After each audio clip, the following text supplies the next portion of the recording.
எகிப்து ராஜாவுக்கு பானபாத்திரக்காரனும் சுயம்பாகியும் எகிப்து ராஜாவாகிய தங்கள் ஆண்டவனுக்கு குற்றம் செய்தார்கள். பார்வோன் தன் பானபாத்திரக்காரரின் தலைவனும் சுயம்பாவிகளின் தலைவனுமாகிய இவ்விரண்டு பிரதானிகள் மேலும் கடும் கோபம் கொண்டு அவர்களை யோசேப்பு வைக்கப்பட்டிருந்த இடமும் தலையாரிகளின் அதிபதியின் வீடுமாகிய சிறைச்சாலையிலே காவல் பண்ணுவித்தான். தலையாரிகளின் அதிபதி அவர்களை விசாரிக்கும்படி யோசேப்பின் வசத்தில் ஒப்புவித்தான். அவன் அவர்களை விசாரித்து வந்தான். அவர்கள் அநேக நாள் காவலில் இருந்தார்கள். எகிப்து ராஜாவுக்கு பானபாத்திரக்காரனும் சுயம்பாகியுமாகிய அவ்விரண்டு பேரும் சிறைச்சாலையில் இருக்கும்போது ஒரே ராத்திரியிலே வெவ்வேறு பொருள் கொண்ட சொப்பனம் கண்டார்கள். காலமே யோசேப்பு அவர்களிடத்தில் போய் அவர்களை பார்க்கும்போது அவர்கள் கலங்கி இருந்தார்கள். அப்பொழுது அவன் தன் எஜமானுடைய வீட்டில் தன்னோடே காவல் பண்ணப்பட்டிருந்த பார்வோனுடைய பிரதானிகளை நோக்கி, உங்கள் முகங்கள் இன்று துக்க முகமாயிருக்கிறது என்ன என்று கேட்டான். அதற்கு அவர்கள், சொப்பனம் கண்டோம், அதற்கு அர்த்தம் சொல்லுகிறவன் ஒருவனும் இல்லை என்றார்கள்.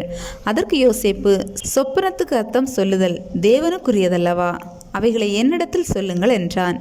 அப்பொழுது பானபாத்திரக்காரரின் தலைவன் யோசேப்பை நோக்கி, என் சொப்பனத்திலே ஒரு திராட்சை செடி எனக்கு முன்பாக இருக்க கண்டேன். அந்த திராட்சை செடியிலே 3 கொடிகள் இருந்தது. அது துளிர்க்கிறதாய் இருந்தது. அதில் பூக்கள் மலர்ந்திருந்தது. அதன் குலைகள் பழுத்த பழங்களாய் இருந்தது. பார்வோனுடைய பாத்திரம் என் கையிலே இருந்தது. நான் அந்த பழங்களை பறித்து அவைகளை பார்வோனுடைய பாத்திரத்தில் பிழிந்து அந்த பாத்திரத்தை பார்வோனுடைய கையிலே கொடுத்தேன் என்று தன் சொப்பனத்தை சொன்னான். அதற்கு யோசேப்பு, அந்த 3 கொடிகளும் 3 நாளாம். 3 நாளைக்குள்ளே பார்வோன் உன் தலையை உயர்த்தி உன்னை மறுபடியும் உன் நிலையிலே நிறுத்துவார். முன்னே அவருக்கு பானம் கொடுத்து வந்த வழக்கத்தின்படி பார்வோனின் பாத்திரத்தை அவர் கையிலே கொடுப்பாய்.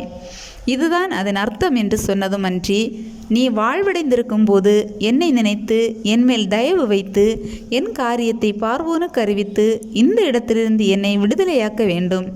நான் எபிரேயருடைய தேசத்திலிருந்து களவாய் கொண்டு வரப்பட்டேன். என்னை இந்த காவல் கிடங்கில் வைக்கும்படிக்கும் நான் இவ்விடத்தில் ஒன்றும் செய்யவில்லை என்றும் சொன்னான். அர்த்தம் நன்றாயிருக்கிறது என்று சுயம்பாவிகளின் தலைவன் கண்டு யோசேப்பை நோக்கி, நானும் என் சொப்பனத்தில் 3 வெள்ளை கூடைகள் என் தலையின் மேல் இருக்க கண்டேன். மேற்கூடையிலே பார்வோனுக்காக சமைக்கப்பட்ட சகலவித பலகாரங்களிலும் கொஞ்சம் கொஞ்சம் இருந்தது. என் தலையின் மேல் கூடையில் இருந்தவைகளை பறவைகள் வந்து பட்சித்தது என்றான். அதற்கு யோசேப்பு, அந்த 3 கூடைகளும் 3 நாளாம். இன்னும் 3 நாளைக்குள்ளே பார்வோன் உன் தலையை உயர்த்தி உன்னை மரத்திலே தூக்கி போடுவார். அப்பொழுது பறவைகள் உன் மாம்சத்தை தின்னும். இதுதான் அதன் அர்த்தம் என்று சொன்னான். 3ஆம் நாள் பார்வோனுடைய ஜென்ம நாளாக இருந்தது. அவன் தன் ஊழியக்காரர் எல்லாருக்கும் விருந்து பண்ணி பான பாத்திரக்காரருடைய தலைவன் தலையையும் சுயம்பாவிகளுடைய தலைவன் தலையையும் தன் உத்தியோகஸ்தரின் நடுவிலே உயர்த்தி பான பாத்திரக்காரரின் தலைவனை பானம் கொடுக்கிற தன் உத்தியோகத்திலே மறுபடியும் வைத்தான். அந்தபடியே அவன் பார்வோனுடைய கையிலே பாத்திரத்தை கொடுத்தான். சுயம்பாவிகளின் தலைவனையோ தூக்கி போட்டான். யோசேப்பு அவர்களுக்கு சொன்ன அர்த்தத்தின்படியே சம்பவித்தது. ஆனாலும் பான பாத்திரக்காரரின் தலைவன் யோசேப்பை நினையாமல் அவனை மறந்து விட்டான்.